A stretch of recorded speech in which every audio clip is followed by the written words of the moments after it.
Hello students.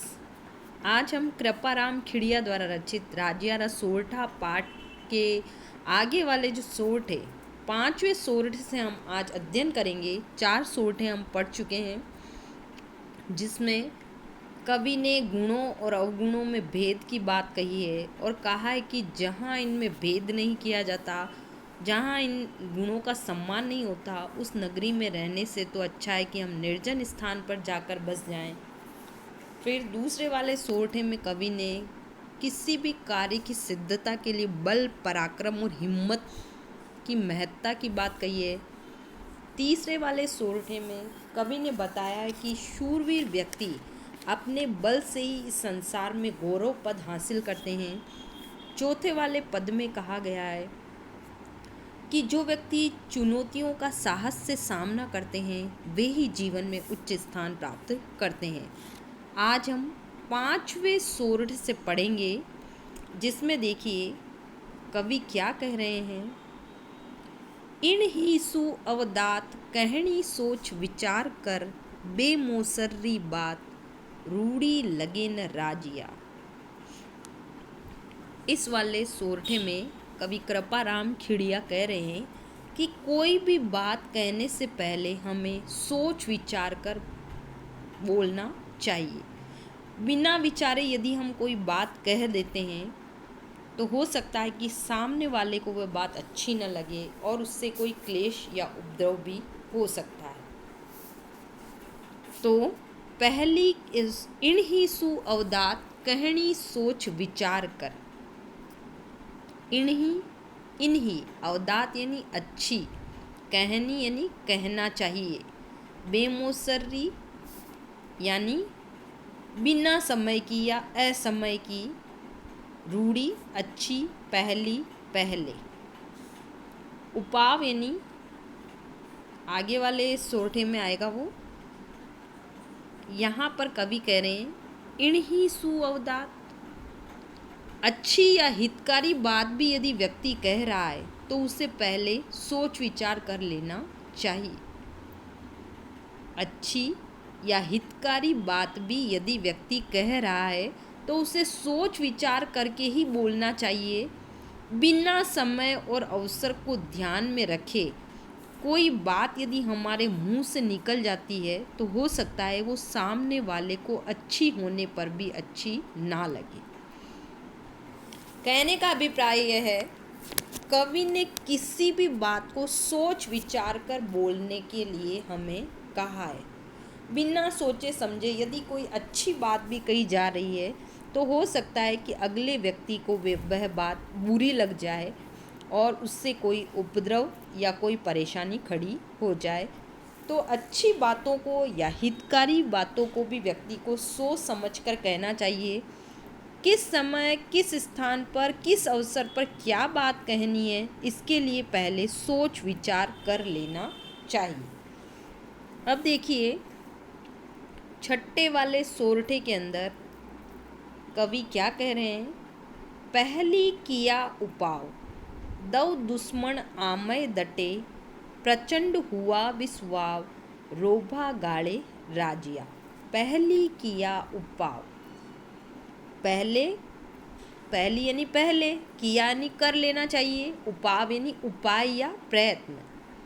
किसके लिए पहले से ही प्रयत्न करने की बात कवि कह रहे हैं। दव यानी अग्नि या दावानल, दुश्मन यानी शत्रु, और आमय यानी रोग।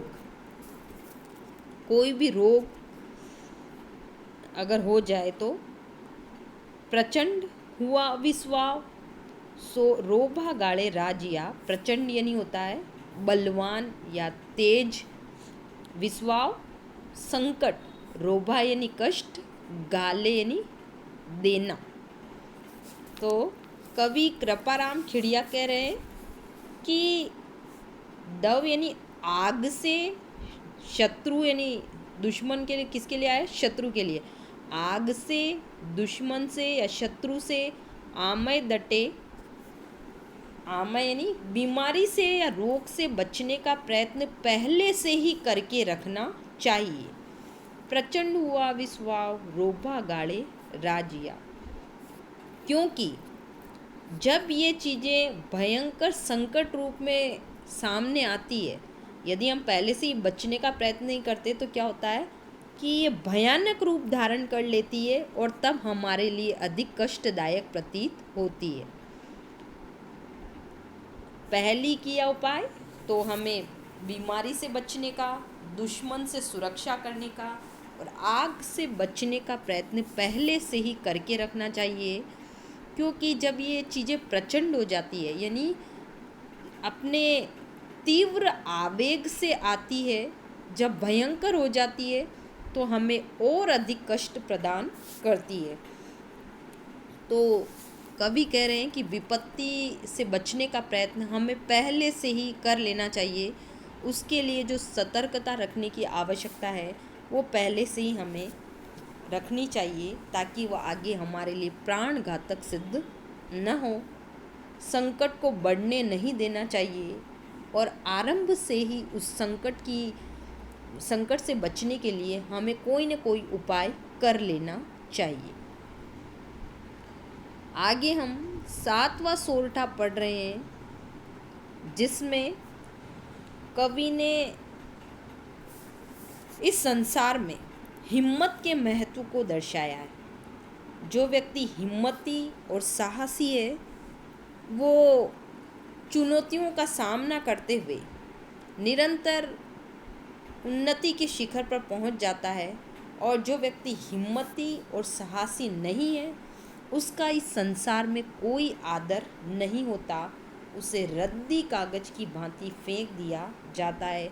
यहाँ हम यूँ कहते हैं कि जो व्यक्ति हिम्मती और साहसी नहीं है, ये दुनिया के लोग उसे रद्दी कागज समझकर अपने मार्ग से हटा देते हैं, या उसकी कोई महत्ता इस संसार में नहीं हो पाती। तो देखिए, हिम्मत कीमत होय, बिना हिम्मत कीमत नहीं। हिम्मत की कीमत होती है, यानी संसार में जो व्यक्ति हिम्मत है उसकी इज्जत होती है। यदि इज्जत प्राप्त करना चाहता है व्यक्ति तो उसका हिम्मती होना आवश्यक है। बिना हिम्मत कीमत नहीं। इस संसार में यदि व्यक्ति हिम्मती और साहसी नहीं है तो उसकी कोई कीमत या कोई इज्जत नहीं होती। यानी कहने का अभिप्राय ये है कि यदि व्यक्ति हिम्मत वाला है तो हर कोई व्यक्ति उसकी इज्जत करता है, उसकी कीमत को पहचानता है, और यदि व्यक्ति हिम्मती नहीं है, साहसी नहीं है तो कोई व्यक्ति उसका आदर या सम्मान नहीं करता। करे न आदर कोई, रत कागज जू राजिया।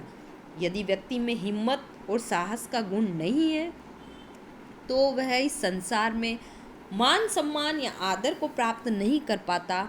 रद्दी कागज के समान वो ठुकरा दिया जाता है। कहने का अभिप्राय है कि जो व्यक्ति हिम्मती है, साहसी है, चुनौतियों का सामना करने की चेष्टा रखता है, ऐसे व्यक्ति की संसार में हमेशा इज्जत होती है। दुनिया के लोग हमेशा उसका सम्मान करते हैं, और व्यक्ति में यदि हिम्मत नहीं है तो उसे रद्दी कागज की भांति ठुकरा दिया जाता है। कोई व्यक्ति उसका सम्मान और इज्जत नहीं करते। फिर देखिए सोरठा नंबर 8, जिसमें कवि ने मीठी वाणी बोलने के लिए लोगों को प्रेरित किया है। कवि के अनुसार यदि हम मीठी वाणी बोलते हैं, मधुर वचन कहते हैं, तो हमारी जो वाणी है सबके मन में प्रेम भाव और प्रसन्नता उत्पन्न कर देती है। अन्यथा कटु वाणी से हम इस संसार के अंदर प्रभावहीन हो जाते हैं। इसके लिए कवि ने कोयल और कौवे का उदाहरण देकर अपनी बात को सिद्ध करने का प्रयास किया है। तो 8वां सोरठा, उपजावे अनुराग कोयल मन हरकत करे। उपजावे अनुराग, उपजाना यानी उत्पन्न करना,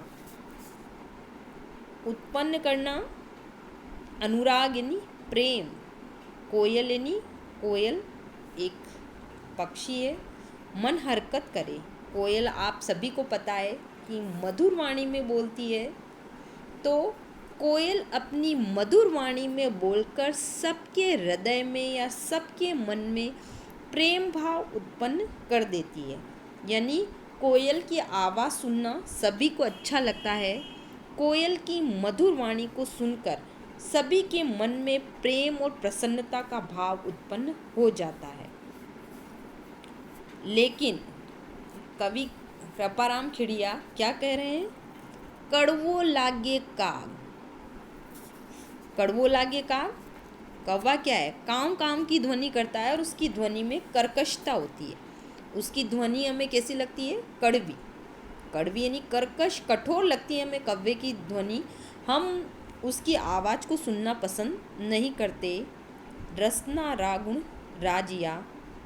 तो कवि कह रहे हैं कि रसना यानी हमारी जीभ से किस प्रकार के वचन निकलते हैं, उनसे निकलने वाले वचनों का ही इस संसार के अंदर प्रभाव होता है।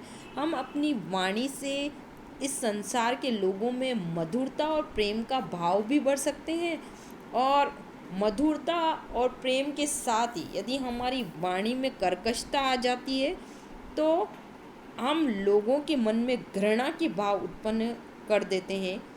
तो अपनी जीभ से निकले हुए वचनों को कैसे निकालना है या हमें किस प्रकार के वचन बोलने हैं जिससे सभी लोगों के मन में प्रेम और हर्ष की भावनाएं उत्पन्न हो, तो हमें कोयल के जैसा आचरण और व्यवहार करना चाहिए ताकि हम सबके हृदय में प्रेम की भावनाएं उत्पन्न कर सकें। तो देखिए, आज के वीडियो में हमने सोरठा नंबर 5 से 8 तक के सोरठों का अध्ययन किया है, जिसमें कवि ने ये बताया है कि हमें बिना सोच विचार करके कोई भी अच्छी बात भी नहीं बोलनी चाहिए, क्योंकि कौन से समय और परिस्थिति में हमारी अच्छी बात भी बुरी हो सकती है और लोगों को कष्ट प्रदान कर सकती है। तो कोई भी बात कहने से पहले हमें उचित सोच विचार कर लेना चाहिए।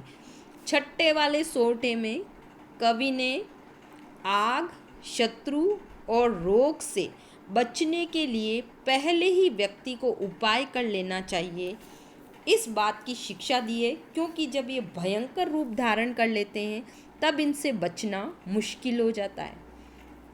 सातवें वाले सोरठे में कवि ने हिम्मत की इज्जत इस संसार में होती है, इस बात को हम तक प्रेषित किया है। यदि व्यक्ति में हिम्मत और साहस का गुण नहीं है तो उसका कोई आदर नहीं करता और वो एक रद्दी कागज के समान इस संसार से ठुकरा दिया जाता है। आठवें सोरठे में कवि ने कोयल के समान मधुर और सरस वचन बोलने की बात कही है, क्योंकि ऐसे वचन बोलकर ही हम अन्य व्यक्तियों के हृदय में प्रेम और प्रसन्नता के जो भाव है वो उत्पन्न कर सकते हैं।